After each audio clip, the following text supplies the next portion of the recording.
If you're a veterinary leader, founder, innovator, or simply someone curious about where our profession is headed, I want to tell you about the upcoming Animal Health, Nutrition, and Technology Innovation Conference in Boston this October 26th through 28th. Auntie brings together more than 500 changemakers across veterinary medicine, animal health, technology, nutrition, investment, and innovation. You'll earn RACE-approved CE while connecting with leaders from organizations like Mars Veterinary Health, Modern Animal, and many of the innovators helping shape the future of our profession. This will be my first year attending, and it reminds me of how I felt walking into my first Veterinary Innovation Summit and realizing these are my people. Registration closes July 12th, so don't wait. Learn more at ahnti-us.com and use code VETLIFE10 to save 10% on registration. More information in the description below. Every vet needs empathy. Every vet needs understanding. But when you experience trauma and you have a deep understanding of what that feels like, when an animal panics during storms, I feel that. Welcome to Vet Life Reimagined. This conversation is vibrant, honest, and deeply entertaining. Lisa is unlike any previous guest. Fierce, funny, emotionally intelligent, and completely unapologetic about all of it. Dr. Lisa Radosta knew she wanted to be a veterinary behaviorist probably before most of her classmates knew what one was. By the end of her first year at vet school at the University of Florida, she had made up her mind, behavior, let's go. What followed was a residency at U of Penn, which she applied to not knowing it was an Ivy League school because she just wanted to do the thing. 2 back-to-back resident research awards from the American College of Veterinary Behaviorists, and a specialty practice in Southeast Florida that grew to 4 locations and 5 doctors over 18 years. Dr. Lisa Radosta is a board-certified veterinary behaviorist, sought-after international speaker, co-author of multiple textbooks, including From Fearful to Fear-Free and the 4th edition of Behavior Problems of the Dog and Cat, and someone who has appeared on everything from Animal Planet to CNBC. She has trained 8 residents who are now out in the world changing lives, and she sends them off with the same philosophy she has always practiced herself. Know your science, lead with empathy, and never apologize for having both. In this conversation, Dr. Lisa shares what 26 years in one of veterinary medicine's most misunderstood specialties has actually taught her, about building a practice from nothing, about the evolution from being frank to being frankly empathetic, about why the Olympic gold isn't the keynote speech, but the one dog whose life changed because of a video she made on her back porch, and about why she's convinced that the young doctors coming out of vet school right now are going to change this profession in ways that make her genuinely excited for what comes next. This one is rich from the start to finish. Let's get to the conversation with Dr. Lisa Radosta. When did you know you were even interested in veterinary medicine? 6 years old. I think that's a lot of us. I think in vet med, I was just telling a friend, actually, it's really not a career choice. It's like in your bones. You've been dreaming about it since you were a little kid. So I was really, really young. It was my first dog. We begged for it. Like so many vets, I begged for my first dog. It was Black Lab puppy. So yeah, I was in first grade. That's amazing. Yes, a lot of us are early identifiers. We knew very young. So like you said, a lot of times I think we're just like born this way. I don't know how to explain it any other way. And you did have a puppy, but were you around any type of animals or anything that kind of encouraged you to go that direction? I was not. I was not. I don't even know why I asked for this puppy. Like, I don't have any idea. My mom didn't buy me, especially books that had dogs in them. And we didn't have a dog. We lived in an apartment. Our neighbors didn't have a dog. I have no idea. But I really wanted this puppy. And I think that, again, many of us, many human beings, much less veterinarians, when you're in a traumatic situation, which my childhood, I don't know if it was traumatic, it was tumultuous and chaotic and on and on. And there's this dog, right? And so in every space in my life that was chaotic and traumatic as a little girl, there was this dog. So really, there was almost no other way I could imagine developing except to want to give back to animals what they had given back to me. And it wasn't just that one time. At every dark spot in my life, there was a dog. Now, I have a cat lying at my feet. I had a horse until he passed away. Like, it's not to say I don't love, but it just happens that dogs have always been there. And that just solidifies my bond with them. Well, speaking of the human animal bond, you had that unique experience growing up.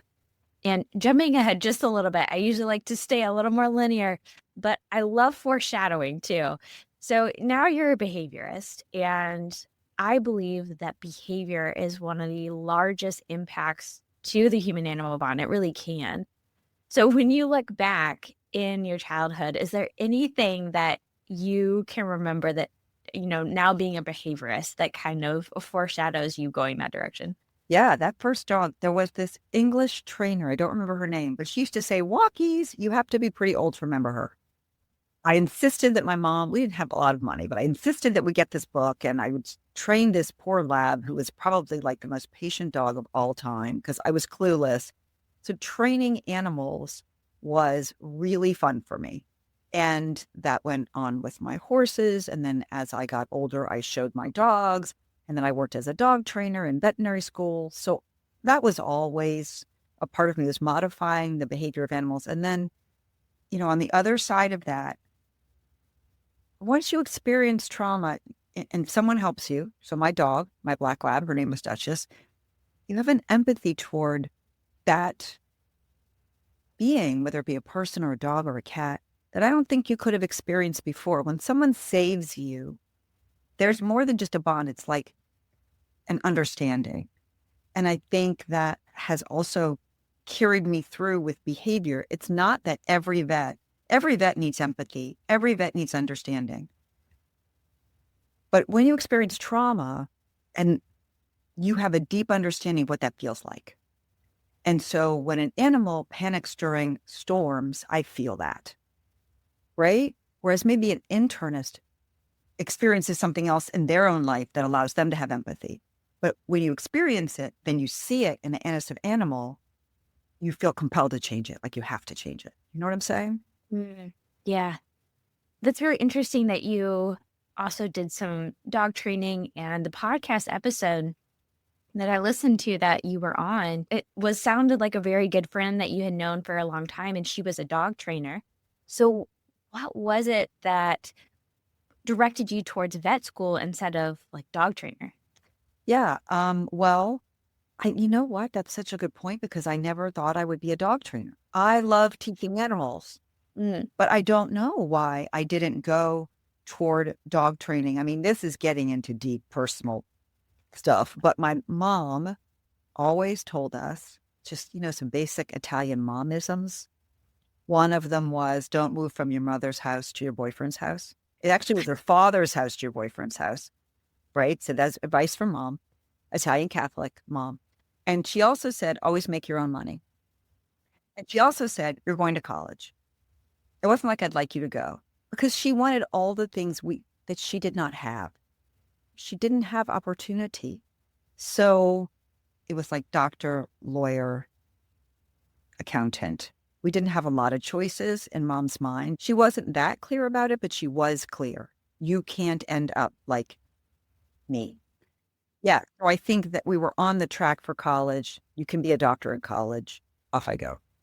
You picked animal doctor, so hopefully that counted for her. Or we wished she wanted to be a veterinarian when she was a little girl.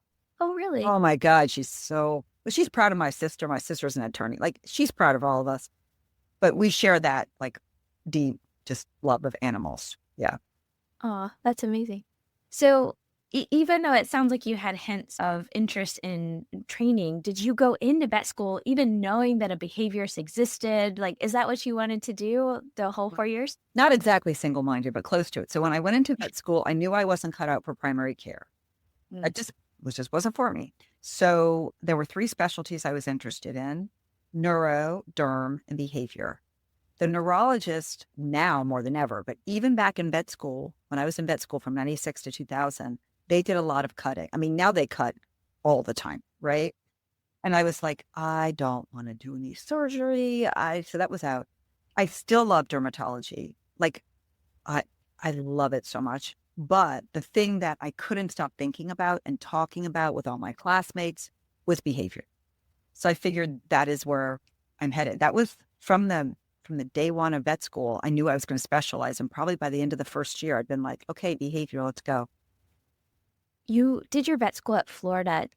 Do they have a full-time behaviorist there? Okay, I was like, I don't remember getting any behavior in vet school.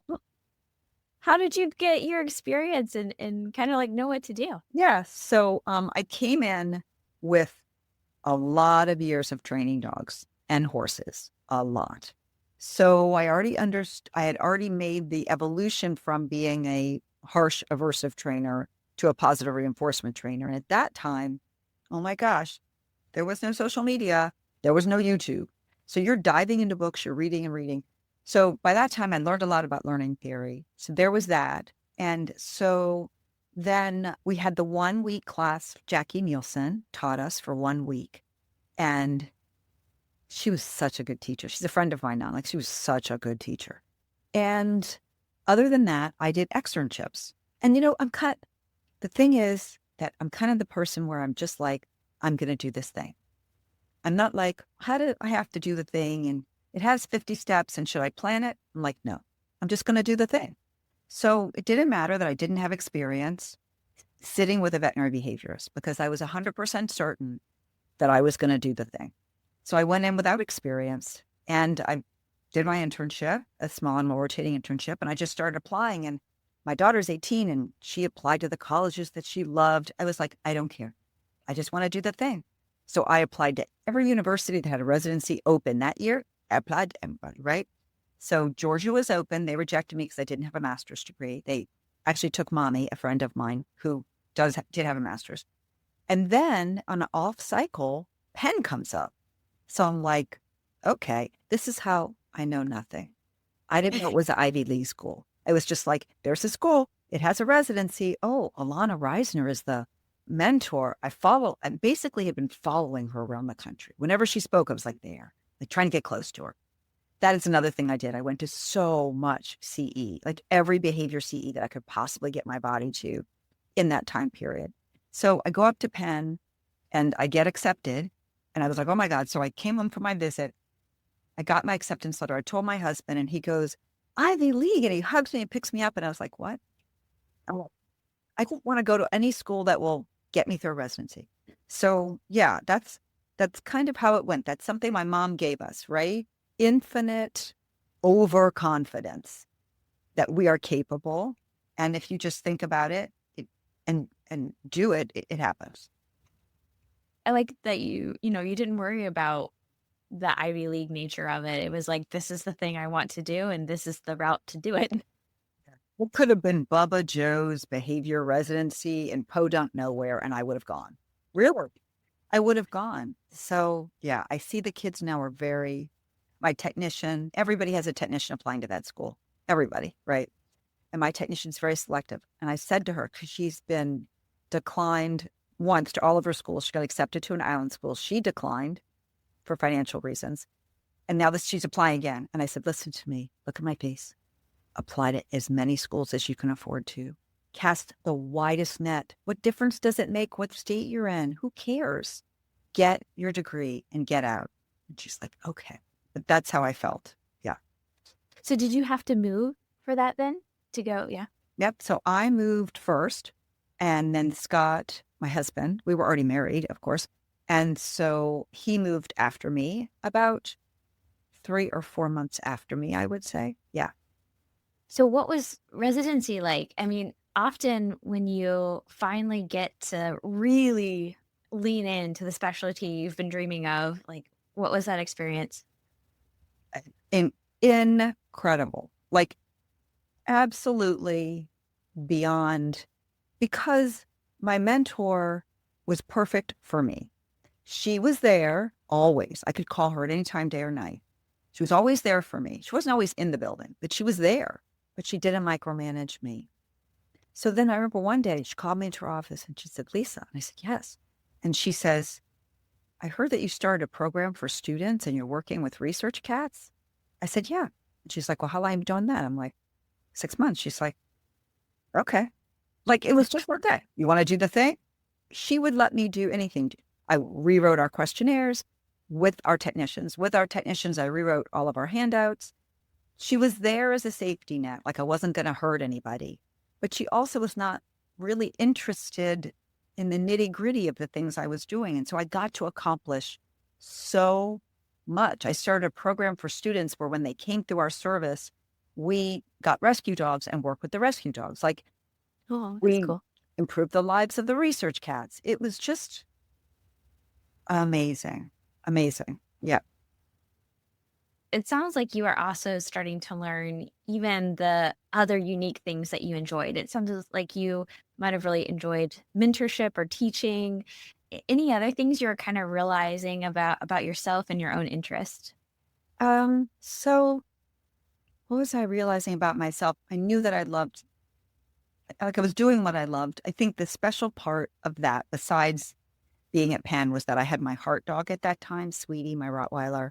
And so when Scott stayed in Florida with the other Rottweiler and the cat, and I took the horse and Sweetie up to Pennsylvania.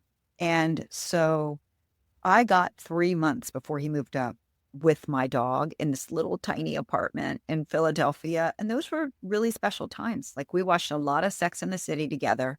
Oh my God, so much. She and I on this little black leather love seat, which was gross because that's all we could afford. But that is one of the things I remember about residency that was so special, was the time that I got with that dog, and I took her to work with me every day. And then when she died, I was here in Florida. Well, I mean, we euthanized her, but so I was here in Florida, and I was devastated. I took 2 weeks off of work because she was dying and I just couldn't work. I wanted to be with her. I was so devastated I could not recover. So I went on the Sweetie farewell tour. So I went back to Pennsylvania. I went to all the places she and I had lived together. In Gainesville, I went to my condo. And then I went to Pennsylvania. I went to my office. I went to the rehab facility because she had had a total hip replacement. She actually had both sides done, one in Pennsylvania and one at U of F. So I went back there and I cried in the hallway there. I picked up her best friend. My friend let me take her dog, and we went hiking on the same trails that me and the 2 dogs used to hike on. And I cried there.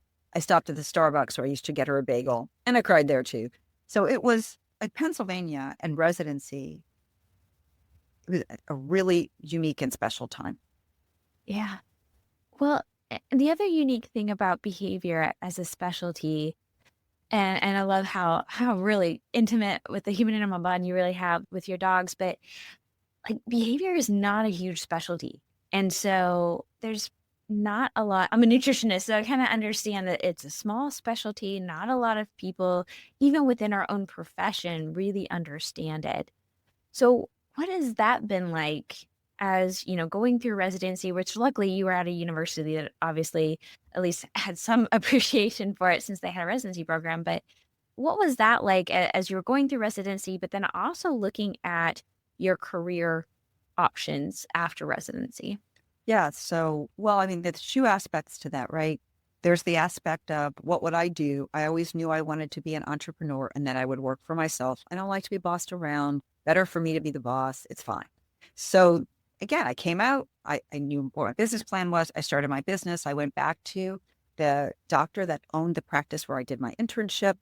And I guess I was a good intern because he's like, come on back. You can rent space from me and I'll help you. Oh, you don't have a way to take payment? No problem. I'll take your payments until you get on your feet. I'll pay you a percent. Like, Dr. Mizell's owned Coral Springs Animal Hospital. That's the doctor. Really amazing. He was like, come on, let me help you.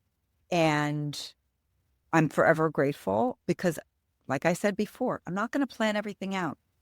I'm like, it's in my head. I'm going to do the thing. It turned out to be a 4-location, 5-doctor practice at the end, when we finally ended 18 years later, ended that big practice. So that part I don't worry about it. I know I'm going to be okay, right? Then the other part, I think, is the battle. And I know you experience this as a nutritionist. It's the battle for legitimacy.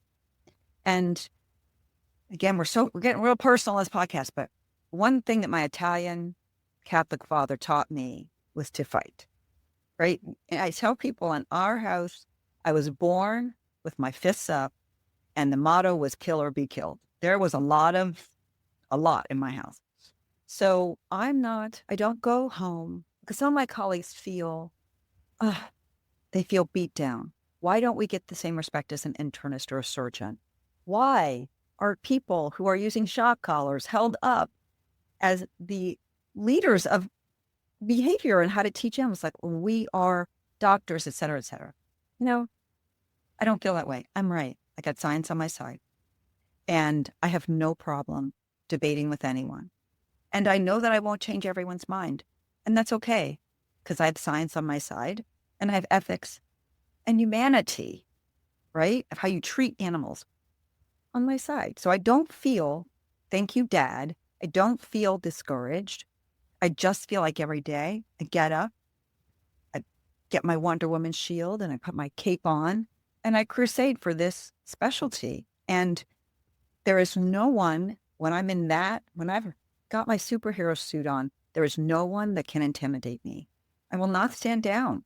This is legitimate. My residency was rigorous. The board exam gave me diarrhea for 2 days. I published 2 studies. Okay.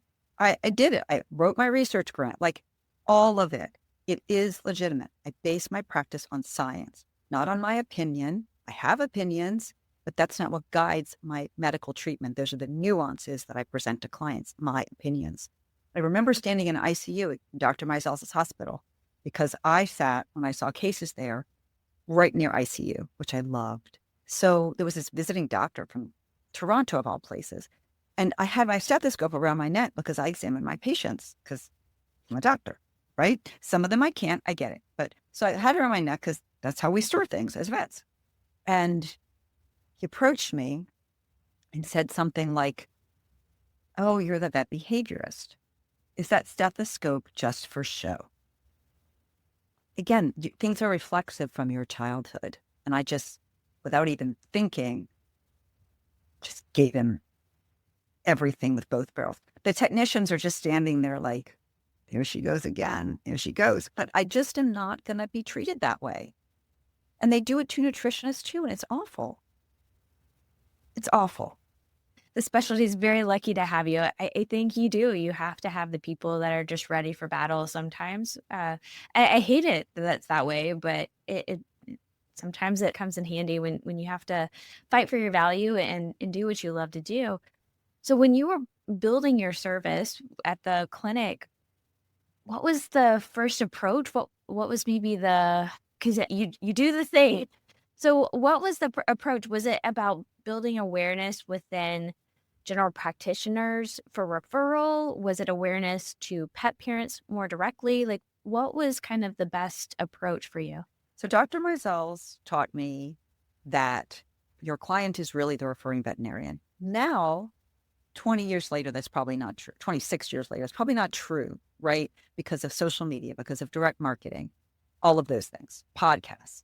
But at that time, this stuff didn't exist. And he said, the referring vet is your primary client. You need to be able, affable, and available. And I said, check. So every vet could get my cell phone number. It was not something I kept private. Anytime they called me, emailed me, we weren't even texting then, isn't that funny? Called me or emailed me, I was there for it. I was there to help them 100%. I don't care if it was Sunday night at 8 o'clock. I'm there to tell them how to knock that dog down that they can't touch. And I'm there to give it to them in a non-arrogant way. This is what you need to do right now. You do this thing. You're good. You'll be fine. Call me back if you have a problem. And that still to this day happens all the time. I got a dog in my lobby. I need to give a rabies vaccine. They're texting now. So I did what he said. And I also did what he said for clients. When a client needed me, I was there and I had empathy for them. And I'm pretty frank, like I am in this podcast. I'm frank with my clients, but they know I love them and care about them. And I've always just had that sort of feeling and those values. And so, like, if I was passing by a veterinary clinic and I was in my workout clothes, I would stop in. Hey, I'm Dr. Radosta. I'm the local vet behaviorist. And I do that still. And it's really fun because people will say, oh my God, we send dogs to you and I've never seen you in person. I'm like, here I am, right? So just doing that, shaking hands and kissing babies is what I call it, right? That's what I've always done. Yeah. You mentioned that I've got a dog that needs a rabies vaccine and I can't touch it kind of moment. Were there certain cases that, I mean, you could convert a vet to like refer to you, and maybe even a specific story that you still remember today that kind of highlights the ability to network and get clients? Well, so I think that experience, innumerable times, a vet has gotten on the phone with me and said, I don't know what to do. Not like they're throwing their hands up, but kind of like, almost like, I never learned this. I literally don't know what to do right now because no one ever taught me anything about this. And as soon as you give the answers, because here's what I think new specialists forget. You and I are not a new specialists in our specialties, but new specialists forget that what is a hard question for them is probably an easy question for you, right? And so when you answer the question, you've built that goodwill. And I can remember a time a big deal cardiologist called me. You could tell he was an older man, which it's not good for me because of my upbringing, right? So, and he was talking down to me and about behavioral medicine, and we were sharing a patient and talking down and talking down. And I thought to myself, this is not going to work for us. And I want to help this patient. So I used all of my big words, all of my big monoamines and catecholamines and serotonin reuptake inhibitors and dopamine and CSF serotonin metabolites and all the studies. And he just shut his little mouth. He just didn't say a dang word. And you could tell by the end of the phone call, he respected me. I knew something about my specialty. That sticks in my mind. I guess the things that stick in my mind, again, back to childhood, when you have to overcome. When I speak to a vet, I adore vets. I love this profession. I'm not overcoming anything. I'm happy to talk to them, right? It's the times I've had to overcome and gain legitimacy that stick in my head, right? Because those are big successes. And I ended up working with that cardiologist later in my career, by the way. Yes. Yeah, I love that. Well, you kind of talked about how, 26 years ago, there was one approach, and now you've been doing it for a couple of decades. What have you seen that has changed in veterinary behavior in general, but like specifically for you personally? What have you kind of watched evolve and how you kind of changed in your career? Yeah, I feel like the old me, I feel the same. I think the difference now with my approach is I teach my team frank empathy, whereas I used to just be frank. So where I might just say, hand me that shock collar, take it off. Like if I, as a new specialist, hand me that, right? Now I explain all the reasons why we can't use it. And I say, I want you to take it off. I want you to throw away in the outside garbage so you won't be tempted to go and get it when you're really frustrated. I talk to people in a different way. When a person comes to me and says, I can't do all these things, instead of as a new doctor, you have the Penn way, at Penn we do XYZ. Now I have like all these tools. So now I'm like, it's no worries. You can't do the thing, don't do it. We're going to do this other stuff. How's that sound? Like I can always find a solution now. And I couldn't do that 26 years ago. But the difference that I see in the profession is that the doctors now, they may not get more schooling in veterinary behavior, but they are drunk on the Kool-Aid. The young doctors know what is humane. They know what is kind. They don't know the name of it. They may not know how to execute it, but in their hearts, they know it's not right to sit on top of a 10-year-old dog with arthritis on a hard, cold floor and try to get blood from it. They know it's not right. They just don't know because we haven't empowered them. That's our problem, right? They don't know how to talk to their boss about it. Or maybe they don't feel like they can say to the technicians, we're not going to do that today. But I have no doubt that these baby doctors were going to grow into the doctors who advocate for the welfare of animals on a whole different level, because all veterinarians do, but on a holistic and emotional level. Because I had a doctor come to me the other day. I was trying to help her with evaluate her hospital, and she says, I'm afraid that new doctors are not going to work here. And I think that was pretty telling, because the new doctors are coming out and going, do I want to work there? How are you restraining animals? Are you boxing down cats? They feel empowered. And I think that's like amazing, right? Amazing.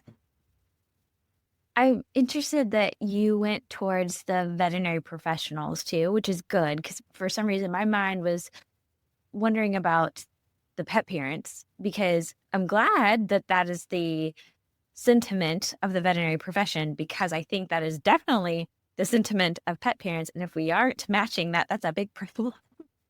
Because even in my career so far, I finished vet school in 2014, and the evolution of how we see pets like really has changed. And I also want to ask you about the pandemic, because I can only imagine with people with their pets 24/7, you probably got lots of extra calls. But they care, they want to do what's right, and they know, because pets are now so intimately part of our lives, they're indoors with us. I'm in Miami. They're everywhere, right? People are taking them in their cars on their daily errands. Like, they're with them all the time. And so any type of behavior concern is going to impact that. And they care about that for their pets so much. So from the pandemic and on, like, what has that been about? Probably pet parents even more wanting to know, how do I support my pet to improve behavior, whether it's, one thing or another. I'm sure you see lots of things. Yeah. I think one of the things I am seeing now that you mentioned that's different, maybe the past, I don't know, 5, 10 years, maybe the past 5 years versus 20 years ago, is so in our questionnaire, I know you have a questionnaire too, right? So in my questionnaire, I ask pet parent goals. Like, what does success look like to you, right? And used to be stop my dog from biting. And I still get some of those. Or stop my dog from destroying my house. Just stop my dog from fill in the blank. Now, help my dog feel less anxious. Help my dog not be scared. Help my dog have a quality of life. Like, that is the majority of what I see now. The problem, consequence, answer is not that common anymore. And the marketing surveys I'm not a marketer, but as a specialist, companies ask them to sit with them and analyze information. The most recent marketing survey that I saw demonstrated that Zs are very aware as pet parents. They are very in tune with behavioral wellness of their pets. And like you said, Florida, I think, is unique. In Florida, animals go everywhere. People are like, yeah. I'm like, no. You're going to see a lady with a miniature poodle at the grocery store. 100%. Yeah. You're going to see a lady with a Maltese on a retractable leash in the middle of the Boca Raton Mall, walking right into Tiffany's. Like, this is how we live here. And when I have visiting doctors, they're like, what? I'm like, oh, yeah. You're going to find dogs everywhere. That's a lot of pressure on dogs. That's a lot of pressure. If you live in, let's say, Toronto, you are not going to experience that. You're not taking your dog out at below 0 temperatures. Your dog gets a reprieve. You can't walk your dog for an hour, right? So, especially down here, we expect a lot of these animals. They're going to go everywhere with us. They're going to be kind to everyone. They are not going to get upset when we get up and go to the bathroom and we leave them with our friend, right? They're not going to cry for us.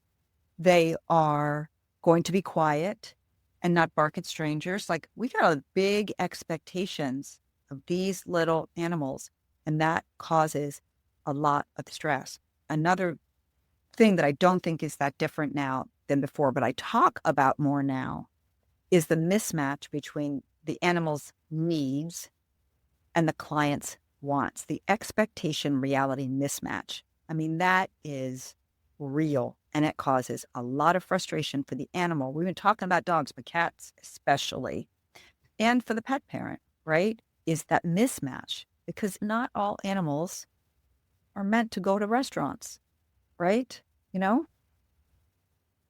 I experienced this myself. I'll tell a story on myself real quickly.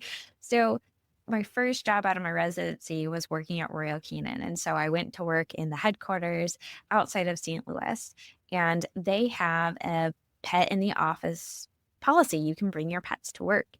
And so I had gotten a puppy, sadly, a month after my marriage, and I'm not sure if that was the best decision, but I'd gotten this puppy, Great Dane puppy. I was so excited because I had not had a pet in a while because I was moving around a lot.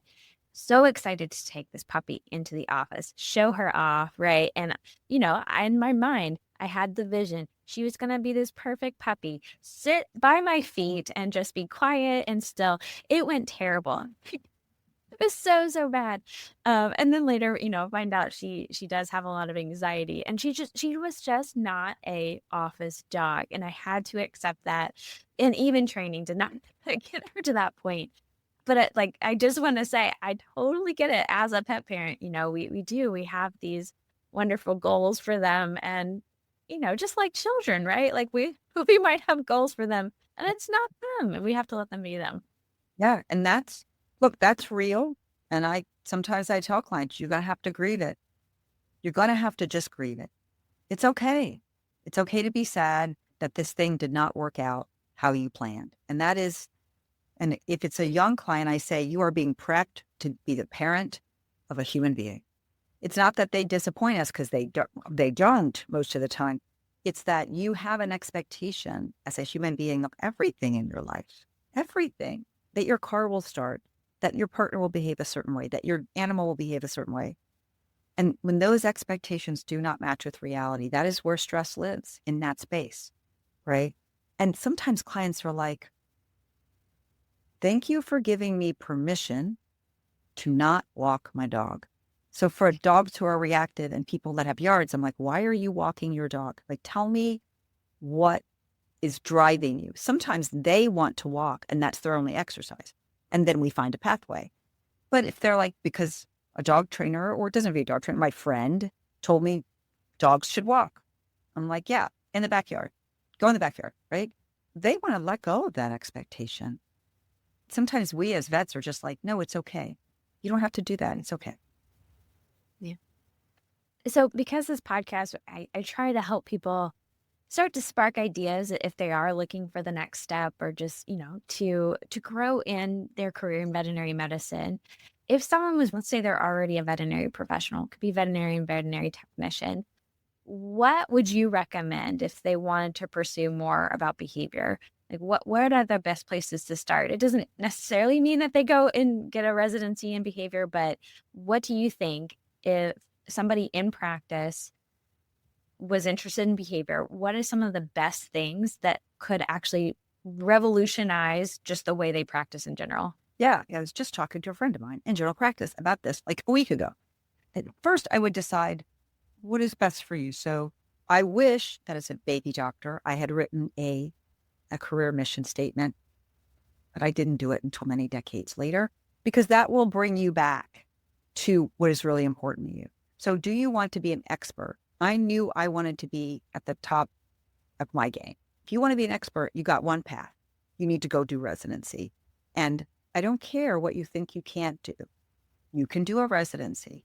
If you got through vet school, you can get through a residency. It's not any different. It's actually easier because you're practicing and you're not opening books and drowning in formaldehyde and cow poop and everything else every day. So just go do it. You're telling yourself you can't do it. I get it. But you can do it. You've got all the excuses and they're legitimate, but you still can do it. You can find a way. You don't have to travel like I did. University was best for me. I needed the structure. I wanted out in 3 years, but there's all these different ways to do residencies now. So you can do it. Let's say you don't want to be an expert, but you're really like, oh my gosh, you enjoy this stuff. Then you're going to take CE. That is specific to your skill set. There are certain conferences, I don't want to disparage any conferences. So there are certain conferences that I know give base level. So you could talk to your local vet behaviorist, or not even local, email somebody that you know and see what they think. I could say these conferences, basic. These conferences have higher level, right? So go learn your basics. Then you go to the next conference. You can then start to get certificates, like Dr. Overall started it was NADC at that time, certificate in behavior. You could do Sophia Yin's low stress handling and restraint. You can go all the way through Fear Free Elite certified for Fear Free. So you can start to gain that kind of knowledge in those ways. Of course, I love my textbook that I wrote is super practical. I didn't write all of it. I wrote some of it, and we had guest authors that I edited. So have that in front of you. I know that you guys want to turn to plums, and I get it, and plums is easy. But if you are interested in behavior, you need a textbook because you need to be thinking about the next level. And what plums gives you is the base level, not nuanced in any way. And then the other thing I would say is find your people. If you're isolated in your practice, you will become the fear-free doctor, the behavior doctor, and that's very cool because you will be seeing all the cases, and that's very cool, right? But if you don't have your people, you don't have any support. And if you're not in charge of the practice, and I understand that I sit in a place of privilege because I'm the boss, so I can set my practice up whatever way I want. But there's lots of people like me who are not in power at their practice. And so maybe the technicians don't want to do things a certain way, right? Stuff like that. So find your people, work at a practice where they're going to help you grow into what you want. And also go to the Veterinary Behavior Symposium, which is the American College of Veterinary Behaviorists 2-day meeting that is every June. Those are your people. They are living it, eating it, breathing it, drinking it. Make those friends, have that become your community so that the days when it's really hard, because again, primary care, you're in the trenches. You might have 2 behavioral euthanasias that day. You need to call on your peeps that get you, that understand what you're going through, that have empathy for that hurt, and that also will not judge you for what you did that day. So yeah, that's what I think I would do. And I've been so impressed with how the veterinary behavior group has done their CE, their event every year. It's virtual and in person. I always encourage people, if you can go in person, go. It's a lot easier to network and really soak it in. But the fact that there is that virtual option, you're kind of eliminating excuses. So just say it. There's some really good opportunities there to get more really good, valuable education in that area. Yeah, for sure. Now, I know you talked about your mission. You said it took a little while to write, and you shared with me a lot of that mission, and you can clarify exactly what it is, but is around education and outreach on helping people really understand the importance of behavior. So is that what drove you? Because you have done so much. It's actually very intimidating to read your LinkedIn message on the media that you've done, the interviews that you've done. All of that, was all of that to drive that mission that you have? It was. I mean, it's just a drive to get the word out. A drive to get the word out. And it's to my detriment. I am now at my age, amended my career mission statement to try to reel myself in, because I didn't even have to think. If someone said, will you speak at this conference? When I was first started, I didn't even have to think about it. I knew that until I spoke at enough conferences that I was going to be hired for the bigger conferences. Until I did that, I could not educate the masses. So I spoke at every little VMA. I did a lunch and learn to anybody that would listen to my voice. Like I've done so many lunch and learns, any veterinarian who would listen to me. So you do all of that. I call it hustle mode, right? And then you can be more choosy. But yes, it was always about getting the platform to spread the word. Is there a particular event that you still remember? I'm just so curious because again, you've done lots of interviews, you've spoken so many, you've written multiple books, but is there a particular instance that you're really proud of, or just something that you'll always remember? Lecturing wise, I mean, I get to go to cool places. I got to go to Russia and Austria and Paris, and you get to go to cool places. But I think when I was asked to be a keynote speaker at one of the Fetch conferences, as a vet behaviorist, we're just so undervalued. And it was nice to see behavior front and center. And I would say that I don't practice my lectures. I just get up and wing it. And I mean, my lectures are detailed, and I take a huge amount of time making them entertaining and fun. And but I don't practice them because I don't want to be like rigid, but I practiced that lecture again and again because I wanted it to feel like the highest level because this was my chance, right? To show that we deserve to be there. I think as a woman, this is not an unusual feeling for any woman because I feel like, for me at least, I know my daughter feels this way. You've got to be 1.5. You've got to be extra. You can't be even with the guys because sometimes we have to do more and be more to be considered of the same value professionally. So I think that was the biggest thing. But I will tell you, every day there's a win. I don't get discouraged. So I made a video eons ago about, I think it was like the 5 top mistakes that vets and pet parents make with behavior meds. It's on my YouTube channel. I do like a long form video once a month. It's like 5 minutes or whatever. So one of them was going too fast with meds doses. Start slow and low always. So then the other day, I posted a research post. On Sundays, I do the research post. Fluoxetine versus Reconcile. This was a poster, hasn't been published yet, looking at the difference between the generic and the brand name. Every vet behaviorist knows from the original Elanco FDA approval study that there's about a 15% difference in bioavailability between generic and brand name. So we all know this, but it's not out to the GPs, even though I've been preaching it for a decade. So anyway, so I made the research post, blah, blah, blah. So here's the point. A regular pet parent, I never met her before in my life. She comments and she says, my dog was having side effects to Reconcile. And I want to cry. I just want to cry. And she said, I saw your video on YouTube. And I went to my vet and I showed him the video. And we reduced my dog's dose. And I've slowly worked my dog up in dose with my vet over the next, whatever it was, I don't know, 6 months. And my dog's doing very well with no side effects. That was a stupid YouTube post that I made on my back porch. And that dog's life was changed. Like, that's the Olympic gold. It's not speaking in front of 1,000 people. That's the Olympic gold, is that that dog wasn't getting help. For whatever reason, she didn't go out to a vet behaviorist. Maybe she's in Idaho. There's no vet behaviorist, right? And she goes with my little video on her phone. And her vet's like, okay. And the dog's doing well. Like, oh my God. Crazy. I love that perspective. And I also want to give shout out to that veterinarian that they didn't get defensive. It's like, well, I'm a vet. That's a YouTube video. Like they're like, okay, let's try. You know, that collaborative care, I think is really important. And you're right. It doesn't have to be fancy to be impactful. It doesn't. And pet parents, like you said earlier, they are so empowered right now. They're not taking anybody's BS. If you as a vet are going to say something, they're going to come up with a YouTube video or chat GPT analysis or something.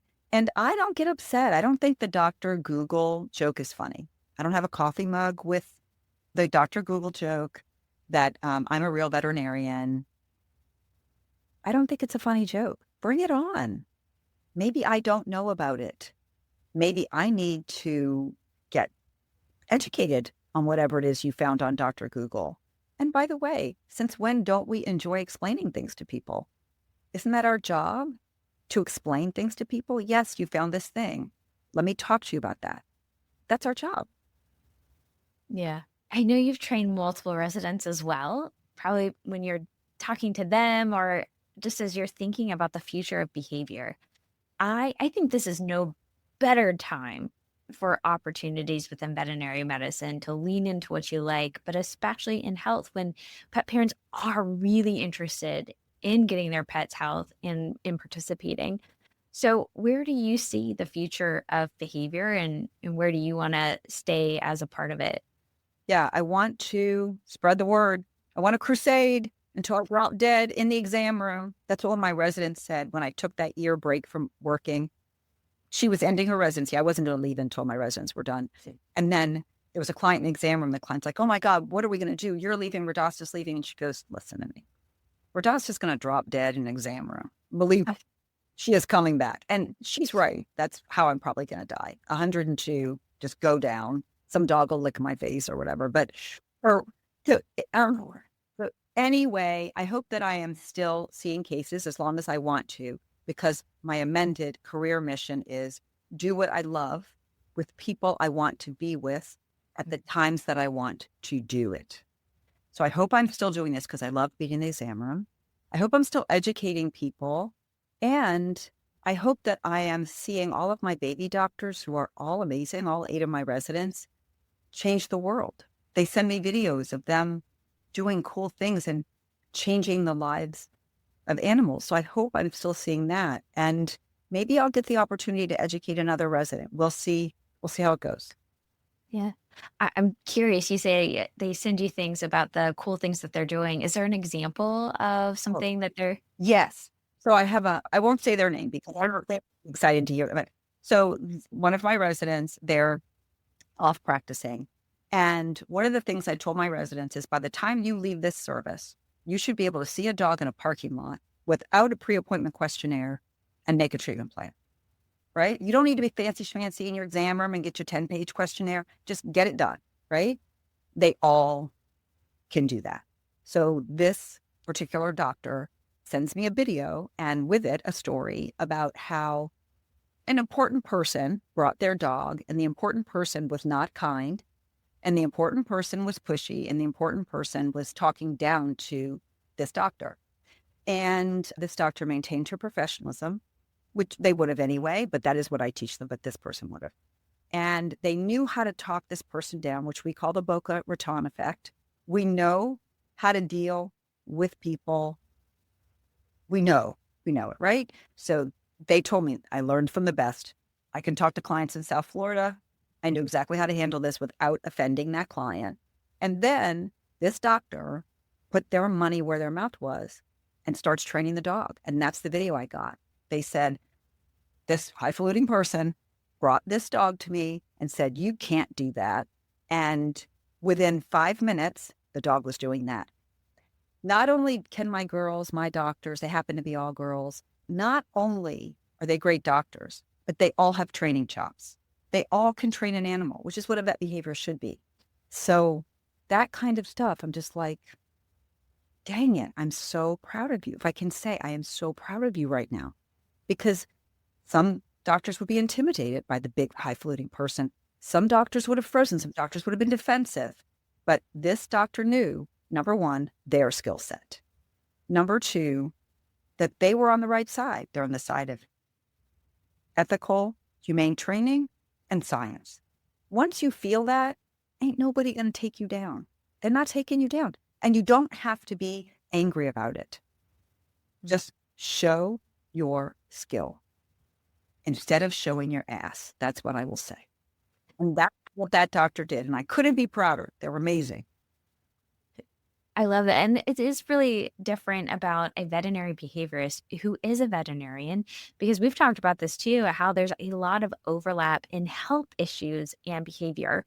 And having a medical background allows you to, yes, do a physical exam and be able to assess those things and make a very effective plan that supports that animal. Yeah. People now more than ever, veterinary behaviorists have got to understand how to recognize. You don't have to know exactly how to go and treat IBD, right? That's going to end up with the veterinary nutritionist or the veterinary internist, or both in collaboration.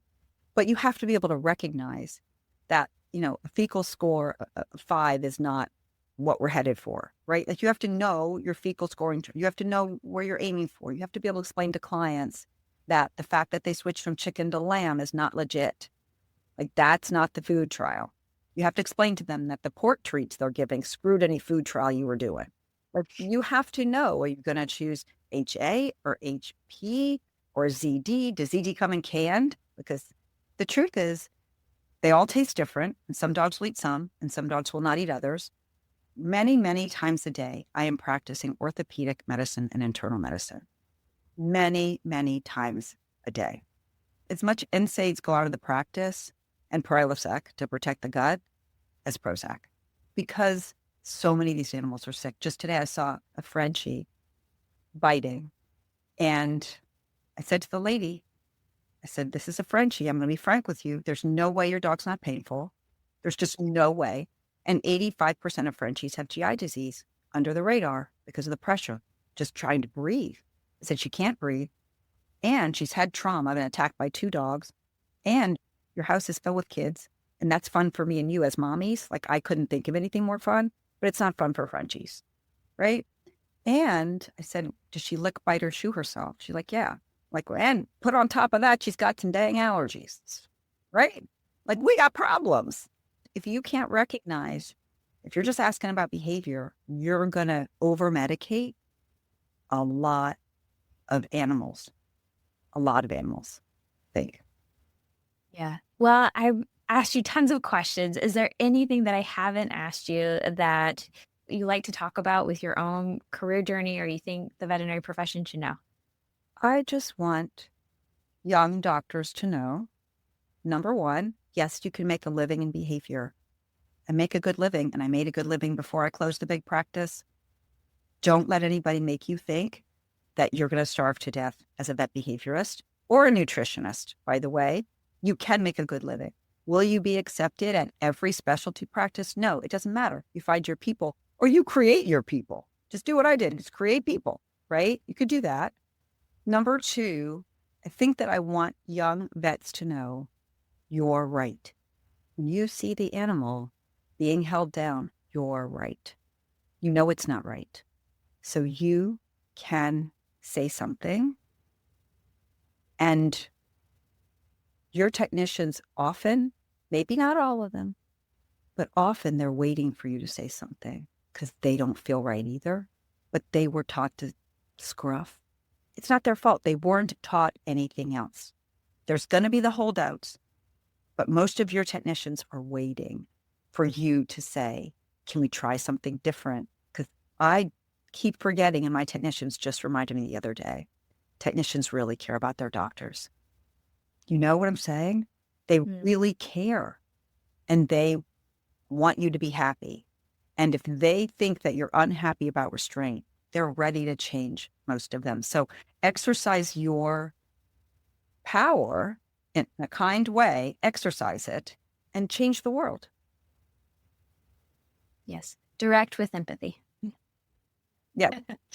I absolutely love that. The last question that I always like to end on is, and this can be professionally, personally, but when I talk about gratitude, what is something that you are very grateful for right now? What I'm grateful for right now, I feel like I'm grateful for my family, my husband and my daughter. As my daughter exits our lives to go off to college, I know I did raise her, my husband and I, but I feel like she almost raised herself.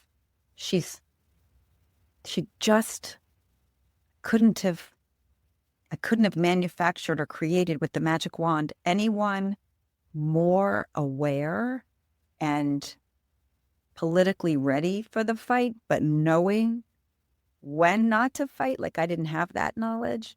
She knows when and how. And, you get a call from the principal, Mrs. Huntley, because that's my married name. I say, yes. She says, did you know that your daughter's planning an ICE walkout at school? An ICE protest walkout? I said, yeah, I know. I know. Well, might we ask that you request that Isabella not take kids off campus? I said, no worries. I will make sure she doesn't take kids off campus. Like, that's a phone call, frankly, regardless of my political affiliation. Having my daughter go into the principal's office and say, this is what I'm planning, and not be intimidated by the principal and the dean of students, and do it politely and protest peacefully and follow the rules. I don't know. I just think she's incredible. I do. Ooh, watch out, world. Here she comes. So I'm so curious. Does she have interest yet? Does she kind of know what she wants to study? She wants to be in film. And so she's going to Savannah College of Art and Design. She's getting a bachelor's of fine arts in film. And we're just behind her 100%. I will tell you, again, honest empathy. When she said she wanted to be in film, it's like, okay, I'm behind you 100%. Let's go. Let's go to the arts middle school, the arts high school. Let's go, right? I said, but just so you know, you are going to end up living in your car at some form. We're like, are you ready? She's like, Mom, But it's true. You're going to be homeless. I'm like, Ryan Reynolds was homeless. Okay. She's like, it's okay, Mom. I'm like, all right. But yeah, she's on her way to SCAD. I'm extremely excited for her. I told her that I'm going to wear a sequin jumpsuit to the Oscars. So she can't invite her partner because I'm going to buy the jumpsuit. So I want to go to the Oscars. She's like, Mom. That was Dr. Lisa Radosta, and I'll leave you with the career mission she landed on after 26 years. Do what I love, with the people I want to be with, at the times I want to do it. Simple, hard-won, and completely worth fighting for. If this conversation lit something up inside of you, whether it's the courage to say something in your clinic that needs to be said, the reminder that your specialty is worth defending, or just the permission to lead with a little more frank empathy, I hope you'll carry it into work with you this week. If you want to connect with Dr. Radosta, follow her work, like following her YouTube channel, links are all in the show notes, including her textbooks. For the key takeaways and reflection questions from today's episode, to apply them to your life, head over to the Sprinkle of Wisdom Substack for the Podcast Club Guide. Please subscribe and share this episode with someone in veterinary medicine who needs to put on their Wonder Woman shield today and know they are not alone in the fight. And until next time, keep reimagining what's possible in veterinary life.